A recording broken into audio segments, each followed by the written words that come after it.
మీరు ఈ వీడియోలో చూస్తుంది ఒకటి కాదు రెండు కాదు 1600 కాయ ఉన్నాయి. ఈ 1600 కాయని వీళ్ళు ఎంతసేపట్లో కొడతారో తెలుసా? 1.5 రోజుల్లో కొట్టేస్తారు. అంటే ఇవాళ ఉదయం నుంచి రేపు మధ్యాహ్నం లోపుగా మొత్తం వాళ్ళ దగ్గర ఉన్నటువంటి కాయలన్నీ క్లోజ్ అయిపోతాయి. ఒక 30-40 మిగులుతాయి. కొంతమంది ఏమనుకుంటారంటే మా ఊళ్ళో వాళ్ళ ఊళ్ళో వాళ్ళు ఏమనుకుంటారంటే కొబ్బరి బోండాలు అమ్మేవాళ్ళు మన లోకల్లో ఏమంటారంటే రోజు మొత్తం మీద 100 కూడా అమ్మో అని. ఊర్ల లెక్క కాదు ఇక్కడ. మనం ఏదైనా ఒక పెద్ద ఊరు అనేది మన సెంటర్లో విజయవాడ ఇలాంటి చోట చూసి మనం వీడియో చేస్తున్నాం. సో ఉదయం 9:30కి నేను ఇక్కడ వీడియో తీస్తే కొట్టి పెట్టారు రెడీగా 17 బాటిల్స్, 60 రూపాయల బాటిల్స్, 17 బాటిల్స్ రెడీగా ఉన్నాయి, కొట్టి పెట్టారు. సో ఇప్పుడు 20 లక్షల మంది 25 లక్షల మంది జనాభా ఉన్న చోటుకి, అలాగే 1.5 మంది హైదరాబాద్లో జనాభా ఉన్న చోటుకి బిజినెస్ మారుతూ ఉంటుంది. అది ఇంపార్టెంట్. మన ఊరంటే ఒక 5,000-10,000 ఉంటారు, చిన్న ఊరు కాబట్టి 5,000-10,000 మందిలో మళ్ళీ 10 బళ్ళు ఉంటాయి. ఏది ఈ తోపుడు బళ్ళ మీద కొబ్బరి బండలు అమ్మేవాళ్ళు. సో బోల్డ్ అంతమంది ఉంటారు. సో దాన్ని మనం కన్సిడర్ చేయకూడదు, అక్కడ పెద్దగా వెళ్ళదు. మనమే చెప్తాం కదా, ఊళ్ళో 100 కాయలు 200 కాయలు పోతాయని మనం ఎప్పుడు అనుకోవట్లే. ఇటువంటి చోట, అది కూడా విజయవాడ లాంటి చోట అన్ని లొకేషన్స్లో కూడా పోదు. ఒక రోజులో 1.5 రోజులో 1600 కోయి అన్ని చోట్ల పోదు. అంటే షట్టర్లు తీసుకుని రోడ్ ఫేజ్ ఉన్న చోట, కరెక్ట్గా రద్దీ ఉన్న చోట తీసుకుంటే వెళ్తాయి అన్నమాట. సో ప్లాన్డ్గా చేసుకుంటే బిజినెస్ ఖచ్చితంగా లాభం వస్తుంది అన్నమాట. మనం కనుక స్టార్ట్ చేయాలనుకుంటే 1600 కాయలు అనేది చాలా చిన్న లెక్క. గూడ్స్ క్యారియర్ ఆటో చిన్నది 2,500 కాయలు అట్లాంటివి టాటా ఏసీ అయితే మిగులుతాయి. అదే లారీ అంటే 8,000-10,000 కాయలు పడతాయి అనమాట. ఈచర్ అంటే కూడా ఉంటుంది. ఈచర్ కూడా లారీ సైజు బట్టి పెద్ద లారీలు ఎక్కువ పడతాయి, చిన్న దాంట్లోనేమో నార్మల్గా పడతాయి ఈచర్ దాంట్లో. సో ఇక్కడ ఒకటి ఏంటంటే మన దగ్గర ఎంత డబ్బులు ఉన్నాయి, ఒక మంచి షాప్ ప్లాన్ చేసుకోవాలి. ఫస్ట్ ఆఫ్ ఆల్ కాయల వరకు 1600 కాయల వరకు కనుక దించుకోవాలంటే ఒక 40,000 దాకా పడతాయి. షాప్ తీసుకోవాలి అంటే ఒక 3-4 నెలలు రెంట్ అయినా సరే అడ్వాన్స్ అడుగుతారు. సో కొంతమంది 50,000 అడ్వాన్స్ ఇమ్మంటారు. ఏదైనా సిటీల్లో ఎక్కువ వెహికల్స్ వెళ్తూ ఉండాలి, ట్రాఫిక్. అలాంటి రోడ్లు కనుక మన చిన్న షట్టర్ తీసుకున్నా సరే లోతు తక్కువ ఉన్నదైనా పర్వాలేదు, బట్ ఫ్రంట్ కొంచెం ప్లేస్ ఉండేలాగా చూసుకోవాలి. సో ఇంత బిజినెస్ నడుపుకోవచ్చు ఇక్కడ. కాబట్టి కంటిన్యూస్గా సరుకు దించుకుని, ఇంకోటి ఏంటంటే మాకు విజయవాడలో చాలా ఎక్కువగా దొరుకుతాయి. విజయవాడ, కోనసీమ ఇట్లాంటి దగ్గర బాగా ఈజీగానే దొరుకుతాయి. ఇక్కడ యూనియన్ కూడా ఉంటుంది మనకి ఇలాంటి వాటికి సంబంధించి. విజయవాడలో డిమార్ట్ ఏరియా ఉంది, Gandhinagar INOX back side area. DMart area ఎవరు అడిగినా చెప్తారు. Gandhinagar INOX theatre back side DMart area. ఆ రోడ్లో మీకు అలంకర్ బ్యాక్ సైడ్ రోడ్లో డిమార్ట్ ఉండే ప్రాంతంలో, డిమార్ట్ ఆపోజిట్లో లారీలు వచ్చి దిగుతూ ఉంటాయి అనమాట. లారీలు కొబ్బరి బొండలు. సో ఇక్కడ కొబ్బరి బొండల వరకు ఒక చిన్న యూనియన్ ఆఫీస్ కూడా ఉందన్నమాట. సో వరుసగా చిన్న ట్రక్కు టాటా ఏసీలో వస్తాయి, ఏచర్లో వస్తాయి, లారీలు వస్తాయి, రెగ్యులర్గా వస్తూనే ఉంటాయి అన్నమాట.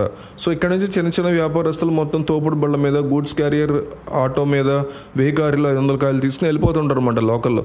సో ఎప్పుడు కొబ్బరి బొండలు ఇక్కడ అవైలబుల్ ఉంటూనే ఉంటే వారికి నచ్చిన లారీ తీసుకెళ్ళచ్చు వాళ్ళ డబ్బులు బట్టి. ఉదయం ఒక లోడ్ వచ్చింది అనుకోండి, దానిలో కాస్త పెద్ద కాయలు చిన్న కాయలు మిక్స్ అయి ఉన్నాయనుకోండి, సో వేరే లోడ్ వచ్చే వరకు ఆగి తీసుకుంటారు. అట్లా చూసుకుని తీసుకోవచ్చు. ఇక్కడ ఎటువంటి ప్రాబ్లం ఉండదు. ఒకటి బాగా గుర్తుపెట్టుకోవాల్సింది ఏంటంటే, ఈ బిజినెస్ ఎందుకు అంత ప్రాఫిటబుల్ అంటే డిమాండ్ సప్లై అనేది ఎప్పుడైనా సరే మనం క్యాలిక్యులేట్ చేసుకోవాలి. సప్లై చాలా తక్కువ ఉంది, డిమాండ్ ఎక్కువ ఉంది. ఇండియా మొత్తానికి తమిళనాడు, కేరళ, కర్ణాటక, ఆంధ్రప్రదేశ్ నుంచే వెళ్ళాలి కొబ్బరి తోటలు. తెలంగాణలో కూడా లేవు. సో ఇండియా మొత్తం కూడా చాలా తక్కువ ఉంది కొబ్బరికి సంబంధించిన 5%-10% ఉంటుంది. సో మిగతా మొత్తం 90% మన ఈ 4 స్టేషన్ నుంచి కొబ్బరి బొండాలు అనేవి ఇండియా వైడ్ మొత్తం వెళ్ళాలి. ఢిల్లీ, ముంబై వెళ్ళాలన్నా ఇక్కడి నుంచి వెళ్ళాలి. సో ఆంధ్రప్రదేశ్, తమిళనాడు, కర్ణాటక, కేరళ ఈ 4 ప్రాంతాల నుంచి వెళ్ళాలి. సో ఇంత డిమాండ్ ఉన్నప్పుడు రాయలసీమ ప్రాంతంలో కూడా పెద్దగా లేదు. ఆంధ్రాలో మళ్ళీ రాయలసీమ ప్రాంతంలో లేదు. కొబ్బరి తోటలు 1-2 ఉంటాయి కానీ సప్లై సరిపోదు. డిమాండ్ తగ్గ సప్లై అనేది సరిపోదు. ఈ విషయాలు గుర్తుపెట్టుకోవాలి మనం. సో కోనసీమ, గోదావరి, కృష్ణా ఇటువైపే ఎక్కువగా మీకు దీనికి సంబంధించి ఉంటాయన్నమాట. సో దీంట్లో నీళ్లు తక్కువ ఎక్కువ అనేది తోటను బట్టి, కాయను బట్టి అట్లా ఉంటుంది. అది గుర్తుపెట్టుకోవాలి.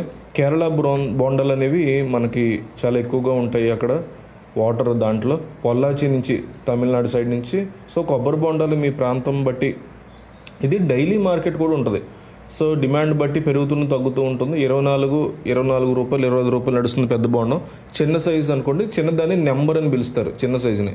సో నెంబర్ అనేదాన్ని చిన్న సైజుగా పిలుచుకుంటారు దాన్ని. సో పెద్ద కొబ్బరి బొండాలు నెంబర్ చిన్న వేసుకుంటూ ఉంటుంది. 13-14 రూపాయలు పడతాయి. ఇవైతే పెద్దదేమో 23-24 పడుతుంది, చిన్నదేమో 13-14 రూపాయలు పడుతుంది అనమాట సప్లై దగ్గర మనం చెప్పేది. ఇది పెరగవచ్చు, తగ్గొచ్చు. మళ్ళీ చెప్తున్నా, డిమాండ్ పెరిగింది అనుకోండి, ₹1 ₹2 పెరగచ్చు, తగ్గొచ్చు. 26-27 కూడా వెళ్ళొచ్చు. కాబట్టి కొబ్బరి బొండ క్వాలిటీ డిమాండ్ అన్నింటి మీద ఆధారపడి ఉంటుంది. పెరిగితే మనం కూడా పెంచుతాం, లేదంటే మనం కూడా తగ్గిస్తాం. సో బాటిల్ ఎన్ని ఎంఎల్లో ఉన్నాయి అంటే అన్ని ఎంఎల్లో ఉంటాయి. ఎవరు కూడా బాటిల్స్ని ఎంఎల్ అని రాయరు, కానీ 1 లీటర్ 120 రూపాయలు, 1 లీటర్ అని రాస్తారు. కానీ మిగతా కూడా బాటిల్ అన్ని సైజులో ఉన్నాయి. విజయవాడలో ఆటో నగరం ఏరియాలో ఈ బాటిల్స్ అన్ని తయారవుతూ ఉంటాయి. సో ఏ సైజు కావాలంటే ఆ సైజు అక్కడికి వెళ్ళి తెచ్చుకోవచ్చు. మనం ఈ బాటిల్ని ఇంత రేటుకి అమ్మొచ్చు అనేది మనం జాగ్రత్తగా ప్లాన్ చేసుకోవచ్చు. సో కొన్ని చోట్ల బాటిల్ 50 రూపాయలు ఉంటుంది, 60 రూపాయలు ఉంటుంది. 1 లీటర్ 110 రూపీస్కి అమ్ముతున్నారు, 1 లీటర్ అని రాసి 120కి అమ్ముతున్నారు. సో ఇవన్నీ వ్యాపారంలో దిగడానికి ముందు గ్రౌండ్ రీసెర్చ్ చేసేటప్పుడు మనకి క్లియర్గా అర్థమవుతుంది. రెండోది, కొంతమంది లాస్ వచ్చే అవకాశం ఉంది కదా అనే వాళ్ళు ఉన్నారు. అసలు కొబ్బరి బొండాల బిజినెస్లో లాస్ అనేది రావడం ఉండదు. ఎందుకంటే 200-300 కాయలు బిజినెస్తో మనం స్టార్ట్ చేస్తే మీరు అమ్మలేకపోతున్నారంటే ఆ సెంటర్ లాగట్లేదంటే వేరే ప్రాంతం తీసుకెళ్ళి, అంటే వేరే సెంటర్కి వెళ్ళి ఒక సెంటర్లో 100 అమ్మి ఇంకో సెంటర్కి వెళ్ళి 200కి అమ్మేసుకోవచ్చు. డబ్బులు వెంటనే చేతికి వచ్చేస్తాయి, పెట్టిన డబ్బు వచ్చేస్తుంది. సో లాస్ అనేది ఉండదు దీంట్లో. అంటే కనీసం కొన్న రేటుకి అమ్మేసినా కూడా లాస్ అనేది రాదు. రోజులు లాస్ అవుతాయి, అంటే 3-4 రోజులు మీ దగ్గర పెట్టుకుని అమ్ముతారు కదా. సో డబ్బులు ఎలా లాస్ అయ్యే అవకాశం ఉండదు. ఇదేం ఇడ్లీ దోశ కాదు కదా ఇప్పుడు వేస్తే ఎమ్మటనే వేడి మీద అమ్ముకోవడానికి. సో ఏమి ఉండదు, గెల వస్తుంది.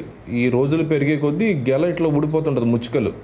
సో పెద్ద కొబ్బరి బొండానికి సంబంధించి సో అది ఊడిపోతాయి అంతే తప్ప దానివల్ల శుభ్రంగా అమ్మేయచ్చు దాన్ని. అంటే అంత టెన్షన్ ఉంటే ఫస్ట్ 100 కాయలు 200 కాయలతో మొదలు పెట్టుకోవచ్చు. ఏదైనా సిటీలో పెట్టుకోవాలనేది ఇంపార్టెంట్. మీరు ఊర్లో వేరేలా ఉంటుంది. ఊర్లో 100 పోవచ్చు, రోజుకి 200 పోవచ్చు, కానీ సిటీల్లో చాలా బాగా వెళ్తాయి.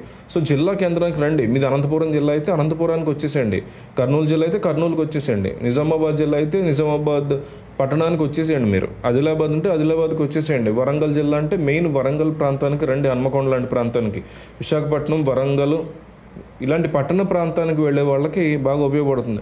సో డబ్బులు ఎక్కడి నుంచి మనం సంపాదించుకోవాలి, మంచి ప్రాఫిట్ వస్తుంది అనేటువంటి డిమాండ్ ఉందంటే మైగ్రేషన్ అనేది ఇండియా మొత్తం ఉంటుంది.